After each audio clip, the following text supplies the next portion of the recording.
Rangers have only made one signing this January transfer window with the loanee Fabio Silva, but according to Mccoist, they're going to need to make at least 3 more if they want to win the Scottish Premiership. Welcome back, guys, to Fog Football. And thankfully, the winter break is approaching its end. Just over a week to go until the return of the Scottish Premiership, the return of the good stuff. And you know what? I hate this winter break. I just don't see the point in it, man. It's useless.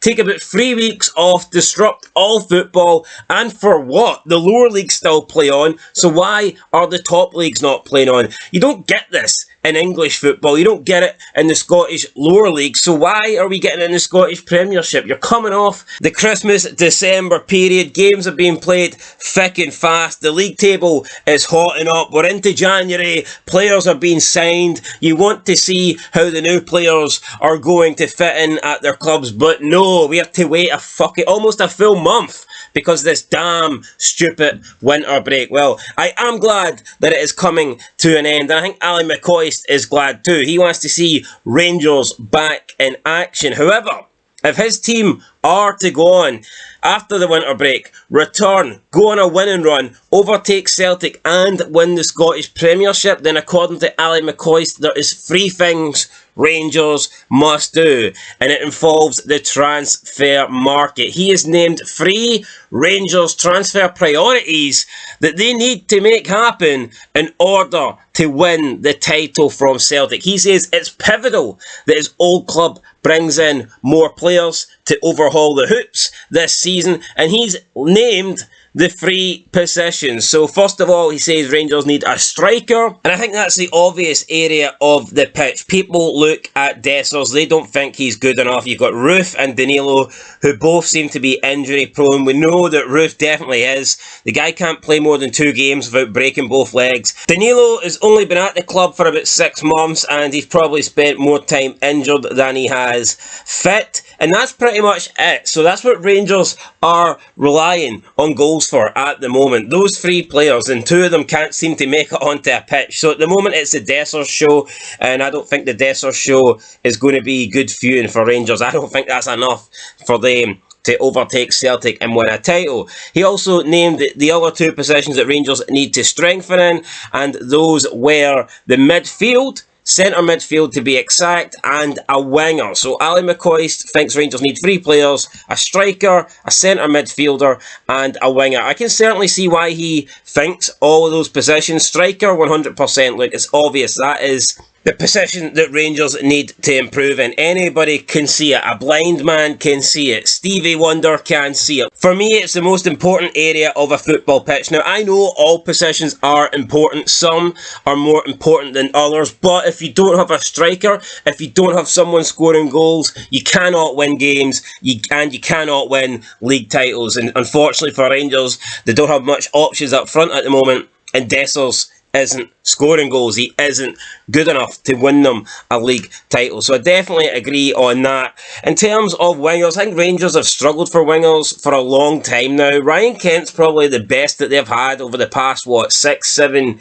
8 years. Probably since 2012, Ryan Kent would be the best winger that Rangers have had, but they've always struggled, especially on that right-hand side for a very long time. They didn't really have anybody, and I still think they are struggling to an extent. Yeah, you've got the likes of Matondo, and Seema's done a good job, can't deny that. But I do think Rangers need a bit more quality on the wings. I think when you look at Celtic, and they've got the likes of Maida and Abada and Palma, I think when you look at Celtic's wide men, they've just got a bit more quality and a bit more depth, albeit some of the depth isn't good. People do not like Mikey Johnson, James Forrest, Yang, players like that. But they did sign Nicholas Kuhn as well, so we don't know if he's going to be any good. So you're looking at Celtic's wide options, and it may not be perfect, but it's sure a hell of a lot better than what Rangers have right now, because outside of Seema and Matondo, Rangers don't have much in terms of outright natural wide players that have pace. And they've got Scott Wright as well, I suppose, but I mean, Scott Wright, not many players want Scott Wright.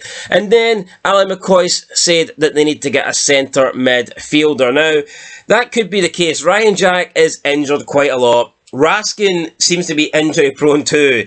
He hasn't played much this season. Cervantes came in, just hasn't done it. Cantwell is really out of form right now. So I'm looking at Rangers midfield and it's not great, and I think they really could do with a quality player. When you compare the Rangers midfield, again, don't like doing this, but you compare it to the Celtic midfield, and if you look at Celtic when they are fully fit, when they've got their best midfield free, it's Callum McGregor, O'Reilly and Hatate. And that trio is just way better than anything Rangers can field. I mean, it is. It's undeniable. I mean, probably Celtic's weakest of that trio would be better than Rangers' strongest midfielder. So I agree with Ali Mccoist. I think Rangers do need to make signings. I'm surprised they haven't made any right now, apart from Fabio Silva. But Fabio Silva, at the moment, it doesn't really feel like a signing because they've kind of just loaned out Lammers and then brought a loanee in. So it's a swap for swap. It's a like for like type of deal. Now, I think Fabio Silva will be better than Lammers, and I think he'll offer more than Lammers, but I expect the Rangers to add numbers. I expect it for them to add depth, and so far it's no happened for one reason or another. Now, could it be down to limited funds? It was speculated last year that Michael Beale spent the majority of Rangers' transfer budget for this season, and a lot of the players he brought in were flops. So do Rangers maybe not have the money to go and buy free key players that Ali Mccoist thinks that they need? That could be the reason. Do they have to wait until players leave the club before they come in? Is that why they're trying to get rid of players like Yilmaz? Could Rangers be waiting on a Yilmaz leaving before they can bring players in? Do they need money from existing players before they can go and sign new players? Look, it's possible, but we are approaching what now? The final third of the transfer window, and Rangers have pretty much done nothing. The Fabio Silva deal was wrapped up before January. You know, we knew that was happening. It's almost 20 days since that was announced. I think it's more than 20 days actually, and Rangers just haven't made any sort of transfers, and I haven't even seen rumours. I haven't even seen Rangers linked with players, so not a lot happening right now. The only thing that's really happening with Rangers is the Shankland speculation, but there's been no official bid. And then obviously you've got Yilmaz, but that's leaving the club. Apart from Yilmaz and apart from Shankland, there's nothing happening at Rangers right now. Absolutely nothing. So, yeah, Ali McCoist thinks they need free players, but based on how this transfer window is going right now, are they going to get free players? Free quality players? I think it's looking unlikely. I think it might be maybe one. I think it could be Rangers bringing in one player and that is it. And even then, maybe they're going to rely on Yilmaz leaving before they bring that one player in. And if Yilmaz does leave, then do Rangers need to replace Yilmaz? Because at the moment, they've got Yilmaz and Barisic. But if Yilmaz goes, then they're obviously short of a player for left-back. And with Barisic's contract up at the end of the season, there's no guarantee he's going to sign a new deal. There's no guarantee that he's going to remain a Rangers player. So, yeah, guys, they find themselves in a pretty sticky situation right now. McCoist, I agree with him. I think Rangers do need to add quality. I think they do need to add depth. I think they do need to add